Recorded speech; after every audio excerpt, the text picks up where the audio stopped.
everyone. Welcome to the His and Her Show with Jody and Alex Misiak. And today we're going to talk about overcoming obstacles because as parents, I feel like we overcome obstacles all the time. Yeah, all little ones, big ones. Yeah, for things sure. Are constantly shifting, moving, changing, and our kids are constantly growing because that's what kids do.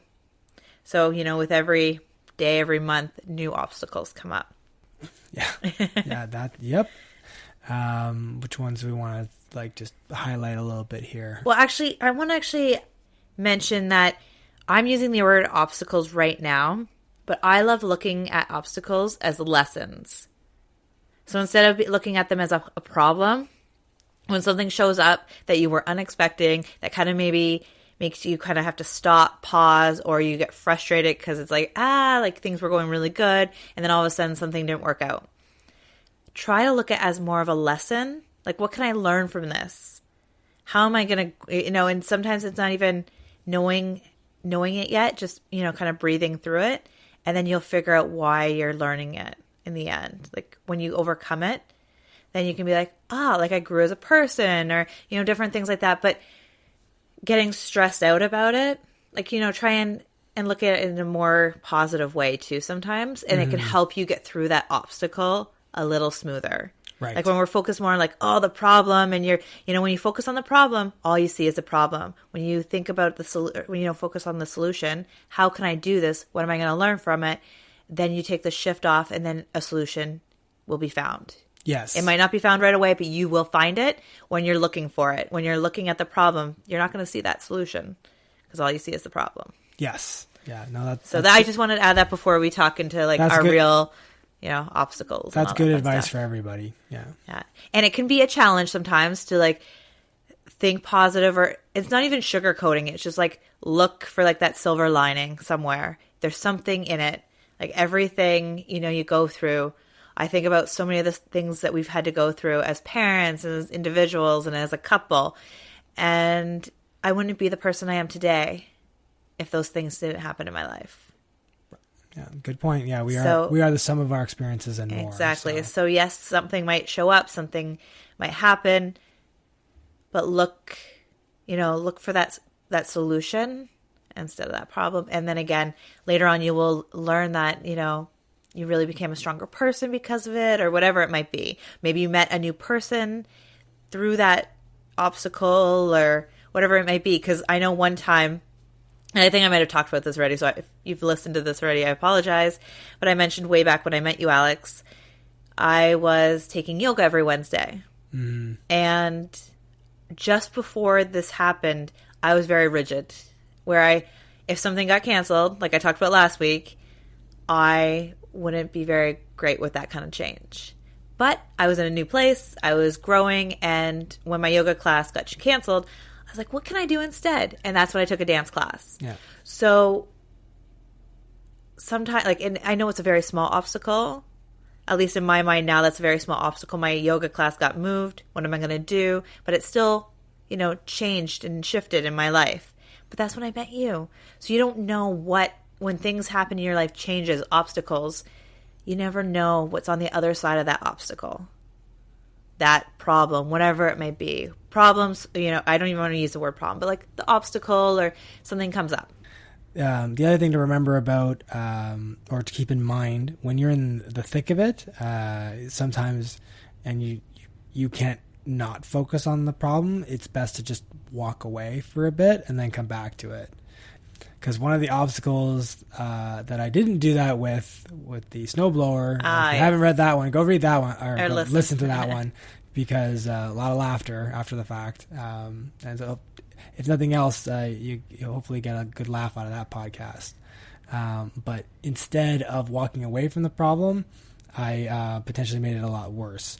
And if I just walked away from it and then cleared my head and come back, a better solution may have presented itself.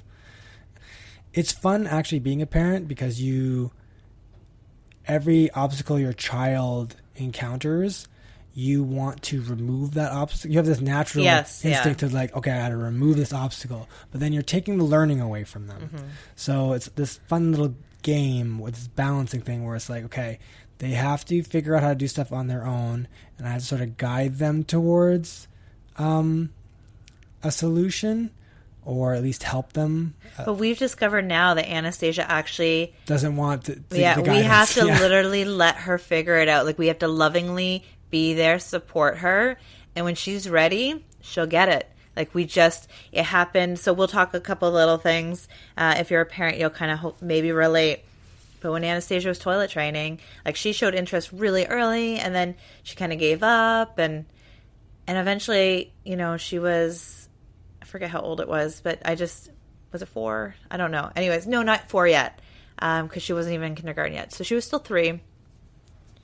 And I was getting frustrated with trying and just not figuring it out. And I was like, okay, I surrendered. I surrendered the outcome, or not even that. I surrendered the how. Mm-hmm. I surrendered. And I was like, you know what? It's okay. And I stopped thinking about what I read in books or what I heard and all this stuff that we just get our heads filled with. And I listened from within. And that day she toilet trained. Yeah. I took myself out of the equation. I took my brain, the thoughts that I had about toilet training, out of the equation. And it just happened. So sometimes when we just surrender the how, when you're just like, I will be shown, and just have faith that, that outcome is happening, it happened. Same with biking. So for the past 2 spring summers, we've tried to have her bike.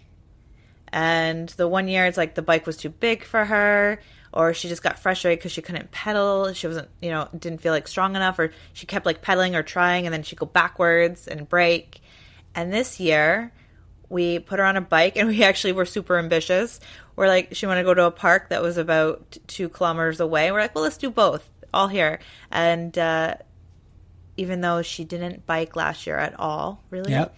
And she got on the bike, and boom, she was taking off. Yeah, surprise everyone. Yeah, I think even herself. Even herself, yeah. So sometimes you just have to be patient with the obstacles, depending on what the obstacle is. Yeah. And especially if it's a child, it's about loving them. And for me, it's really about, I really try to focus on parenting from a place of love all the time. Yes, I slip up. Yes, I get frustrated. But when I do, I think to myself, like, what would love do? Mm. And it's like, it's all about loving them. So if they're struggling, it's okay. Breathe through it and just be as supportive as you can. Yeah, that's a good one. So coming from a parent's perspective there on obstacles. Yeah, but that's a good those are good anecdotes, because what we had there wasn't just an obstacle that affected, like, it's a compound obstacle. Like, it was an obstacle with Anastasia, like for Anastasia's life, because she needed to toilet train or she needed to ride a bike. It was an obstacle in our lives because our lives and our children's lives are so closely intertwined, right? Yes. So to deal with your part of the obstacle, our part of the obstacle, we sort of let go of the outcome and be patient and be loving. And the child, or Anastasia in this case, she dealt with the obstacles in her own way. So here's the funny thing, though. It wasn't an obstacle for her. Oh, fair enough. It was a thing of learning. And for us, it became an obstacle because we were letting society dictate where our kids should be at a certain time. That's true. Yeah, you're good. Like, I remember my grandma kept bugging me, like, oh, is Anastasia toilet trained yet? Is Anastasia toilet trained yet? And she's like, well, she gets to kindergarten. She can't be, she's not toilet trained. And we let society stress us out because she wasn't at a certain marker, a certain point yet, when other people are. And when you let go of that, because we as adults are at different areas on along our journey. Kids learn on their own pace too. Yeah. So when you let that go, really cool things happen, because you're trying to control something that you have no control over. Exactly. So maybe that's so the better example there is it wasn't really an obstacle. It was an obstacle we created ourselves. Yes. And a lot of the time, that's what happens. Yeah. I'm not saying everybody, if you're dealing with obstacles or, things that are showing up in your life, it might, sometimes we make things a big deal when they're not really a mountain out of a molehill. Yes, that's where that saying came from. Yeah. So sometimes you got to look at it, and that's what I mean. Like, look at it for the solution, not at the problem, because a lot of the time we really build up in our heads this ginormous problem when all we have to do is take a step back and really think about it, or maybe even ask for help, or, you know, sometimes we just get so caught up in the problem instead of, you know, taking a step back and then, you know, maybe a step sideways to like really find some way out of it or over it. And so when you looked at it, what you realized was, look, it's not, Anastasia's fine. Yes. She's going to be fine.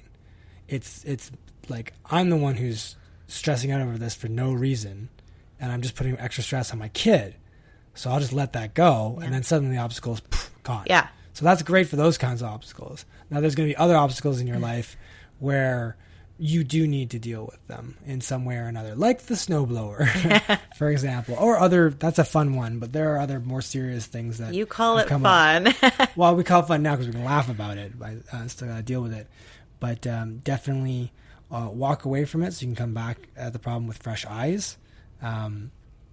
Reaching out for help. Reaching out for help. That's a big one. Yep.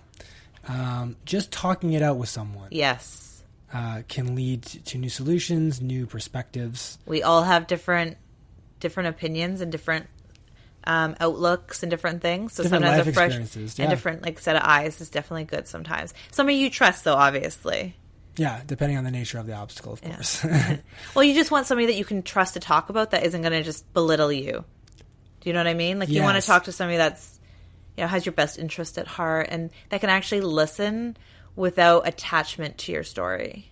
Do you know what I mean? Like, some people, they listen and then they give advice based on their own life experience, and they're like in a way that might not be beneficial to people. Yeah. That's all. And you'll